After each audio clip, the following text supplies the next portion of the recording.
Howdy and welcome back. That is an IFAK. You guys like IFAKs. You guys asked me to do a video on IFAKs, and you're in luck, because I'll do that eventually. Not today. The reason I'm not doing one today is because I need to do a little project first. That's what this video is. This is a second IFAK. This is a very special one, because I have two of those. This one has been sitting up in my attic for a while, and I plan on taking this and turning it into a specialty IFAK for new equipment that I just came into ownership of. I've always been of the philosophy that your gear should be forced to fit you. You should not be forced to fit your gear. How are we going to do that? First things first, I have this box here. It's the perfect size. If you look at them side by side, they're about the same. But it's got a nice rubber gasket across the inside, making this very water resistant, if not completely waterproof. We got this Velcro backer here. This came from a pouch that I bought off of Amazon. It's just a nothing burger thing. It used to have a medical pouch that ripped off there, and I lost it years ago. I bought it for playing Nerf with my kid. So I have this random little piece of Velcro that I haven't used in a long time, and I got this box here that I don't use for a long time. And these two need to go together. In case you didn't know, this IFAK is set up to be a drop leg. Drop legs are heckin' real and valid, and I like them, chuds. So we're going to take this and turn it into this, but for a completely different use case. This one doesn't actually have any drop leg attachments to it, so how are we planning on doing that? Well, I also have this other piece of nylon. It's a holster that is old as heck that I've never used for anything. I only owned it because Paul Harrell owned one. I've never found a use for it. It doesn't fit any guns of mine. It will never probably fit any guns of mine. We're going to take all of this Chinese landfill that I got here and turn it into something useful that's hopefully worth more than the sum of its parts. So I think the first thing I want to do is turn this into a drop leg, which means I need to disassemble this holster and take the parts off of it that are useful. Let's do that.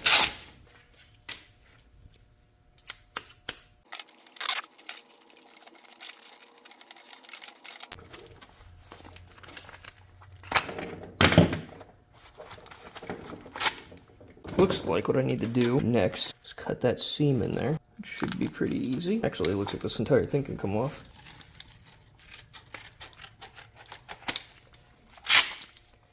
Because this right here will come in handy for sticking onto that. You can tell I haven't used this one in a while. It's alright. It's okay for your things to have patina on them.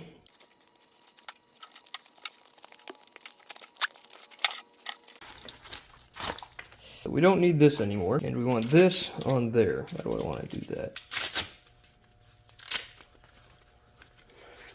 Could turn it this way, which might actually be better. Let's try this. So we take this,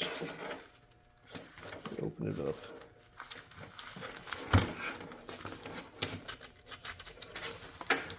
And then this, which has this little suitcase handle, actually, which could be useful. Put that right there, like so. And I promise you I'm not crazy. This will actually turn into something really cool. So I actually have an idea on how to fix this, right? Because this needs to be on the other side, which has Velcro on it. That, female to female, I think I can fix that. The only thing I brought new for this project was this Velcro here. And the only reason I bought it is because I have a roll and lost it somewhere and don't know where to find it. But with this guy, I could take this heavy duty stuff, which happens to also be 2-inch. That'll be plenty.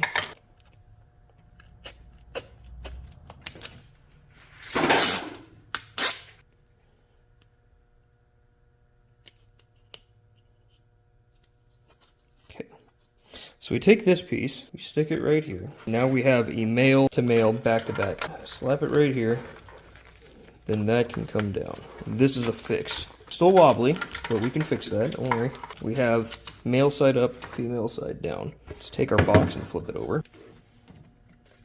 So we're going to want 2 of these. It doesn't have to be perfect. And we want one side that's female.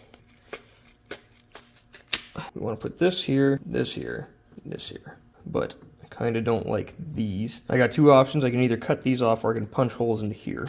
And frankly, I think cutting these off will be easier, so that's what I'm going to do. That's better. Look at that, guys. It's the first time one of these saws was ever useful for something.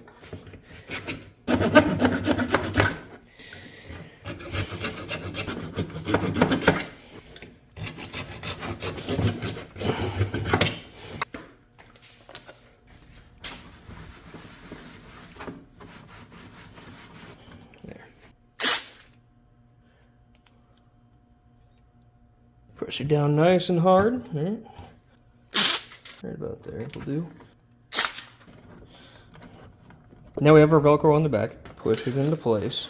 Now our buckle can come over to secure the IFAK in place and make sure it doesn't go anywhere. I just need the leg strap on the bottom to keep it from swinging all over the place, which will be this guy. And I guess we'll just put it in the back right here. Easy peasy. Now we can use the built-in molly. They are the perfect length to hold our leg strap in place. And to add a little bit of extra reinforcement, just to make sure everything stays a little bit more secure. Button it down.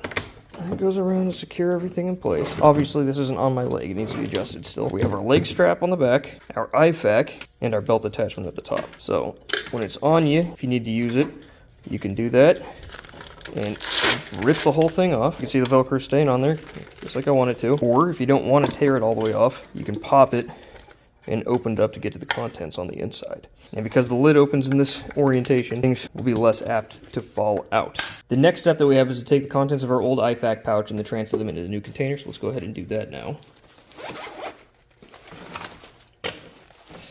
And this is where I think things are going to be a little bit weird. In our professional one, they have these little straps to hold everything in place, you know, and keep everything together where it's supposed to be. We're not going to go over the contents of this pouch right now. We'll cover all that when I do the dedicated IFAK episode. Right now, the focus is just making sure that we get the contents from one to the other. And I think we're going to have to do this the silliest way. Little items on the outside, big items on the inside, right? Like, that's the idea here. Here's what I'm thinking. That's going to go right there. Tourniquet can fit right over the top. Chest seal.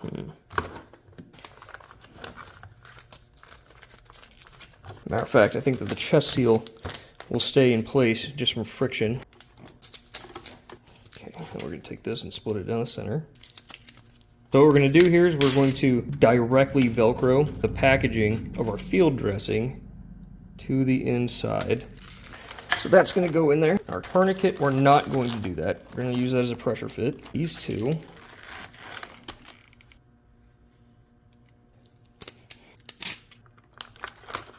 And we don't want to put so much Velcro on the back that it's difficult to take out when we need it. We need there to be enough Velcro to hold it in place so it doesn't shake itself out while we're doing whatever we need to do in here. Make sure to get the plastic down below the gasket. Matter of fact, this whole side needs to be folded in.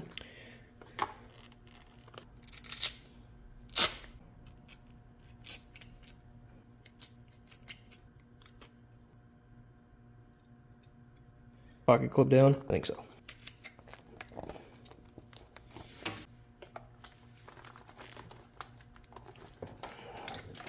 So now that's being held in place. I don't know if there's much we can do about the breathing tube because it's also paper and I don't want to rip it. Maybe we'll try something like this. We can fold the paper down to the slot that's on the side of our field dressing, come across the top, and then fold the other side down across the far end so that it holds itself in place. The tube is stuck there, can't fall out, gives us access to what's underneath it. I'm going to go ahead and try this out now and make sure that it fits on where I want it to fit. We'll see what we can do. So here's the next thing on our to-do list. I have a new pair of waders. I spend a lot of time in water in this channel. I'm kind of tired of drying off my boots like every time I do a water shot. So now I'm going to try something new out, which is going to be these waders. I got a belt, but it's not a very good one. Matter of fact, you can only tighten it up to about here, which is not super great for me. I'm going to remove this belt and replace it with something else. I'm going to take that IFAK and I'm going to permanently affix it. Why am I doing that? Because they're waders. You wade in the water with them. I live in an area with mostly salt and brackish water. Well, my pistol usually sits right about here. I don't need my pistol sitting in salt or brackish water for any period of time. And because of that, I'm not going to be wearing a gun on my hip anymore, or at least not while I have this specific kit on. What I'm going to do instead is affix a waterproof IFAK there. This is something I'm going to get into when it comes to my actual IFAK video and why I use certain ones for different scenarios. Alrighty, while we're back, I went ahead and took that belt off. I've replaced it with this one, which is a very nice one from whoever made this. I'll put it up on the screen. This belt doesn't fit me. I've had it forever. I bought a size large because I'm a larger guy, and even for my large frame, this was huge. I'm not as big as I used to be, but this suit has a lot of girth to it, we'll say. And this belt happens to fit it properly. Now I got the belt affixed. We have the first aid kit that's going to be hanging off here. You can see that it's attached to me. It's got a little bit of swing to it, but it's not too bad. You pop it.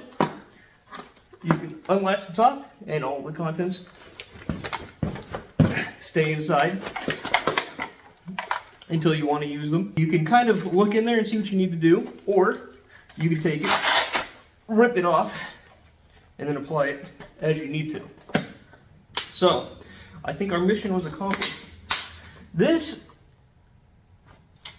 I think, is a perfect fit for what I'm trying to do. I wouldn't leave this thing submerged for super long, but you can theoretically leave it underwater for fairly long periods of time. And unlike any other kit of mine, I would not take any of my other medical equipment with me for the scenarios where I required this. And as somebody who lives in a marsh, this is an invaluable piece of equipment that I can't wait to start using. Thanks to Blue, I've actually seen the light and now understand just how important these things are for living in this area. And I look forward to taking it out, hopefully this weekend. The other thing that we managed to do, took a holster I never used, a pouch that I lost, and a box that just been sitting somewhere collecting dust for the last several years, and made something useful out of it. Obviously, this isn't as nice as something that a professional company would make, but nobody makes what I need, so I went ahead and made it myself. That's kind of the other point of this video, is to make apparent to you that you can make your own stuff. There's nothing wrong with doing that. This fits, and I'm happy with it. This fits, and I'm happy with it, and there's only one last thing to do, which is to make the color of this match the color of this, because I got a touch of the tism just like the rest of y'all. So we'll go ahead and knock that out real quick.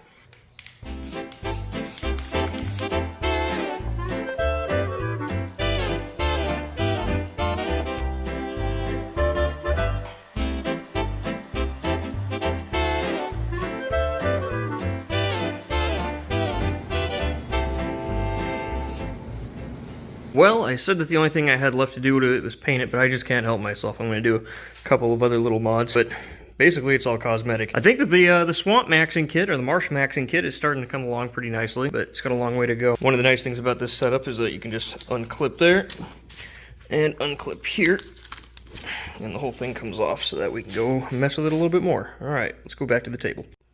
So let's do some last minute little modifications. I'm going to do some similar stuff to what I did with my boo-boo kits here. And basically what we're going to do is we're going to add a little bit of this and a little bit of that. And to be honest with you, this is pretty much unnecessary. But since I have the ability to do it, I'm going to, because it can't hurt. A lot like my boo-boo kits, I want people to be able to see the latches, so in an emergency where you need this, it'll be easy to use even after dark. So we're just going to trim those up, get them roughly the same size, doesn't really matter.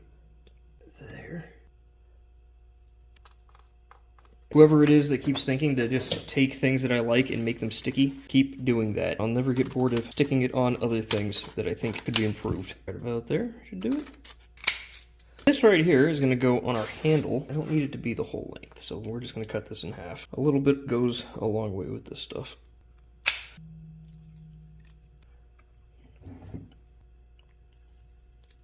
Just like so. Now that has a lot more grip, let's do a little something.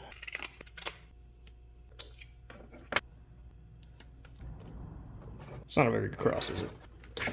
Red Sharpie, because you know that it's important.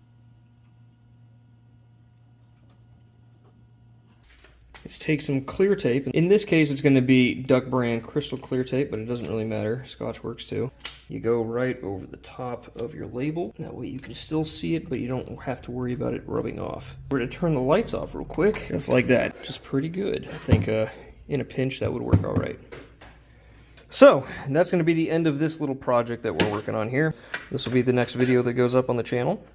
Hopefully you guys enjoy it. And stand by, because I'm going to do an actual IFAK walkthrough. I'll take this one and compare it to the other ones that are in my kit. I need to update it a little bit. I haven't messed with this one. It's exactly the way the North American Rescue sent it out. Some of the stuff in here makes sense, and some of the stuff in here doesn't make sense. But we'll cover that all in another video. Enjoy yourselves. Hopefully you learned a thing or two, and if you have other ideas, let me know. If you have things that you think I should add, let me know. Maybe you guys have some cool things I haven't considered. Without further ado, have yourselves a wonderful little night, and I'll see you in the next one.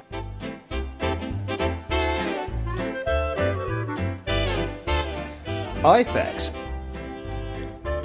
Howdy and welcome back. IFAKs. You guys know them, you guys want them. Howdy. IFAKs. Howdy. IFAKs.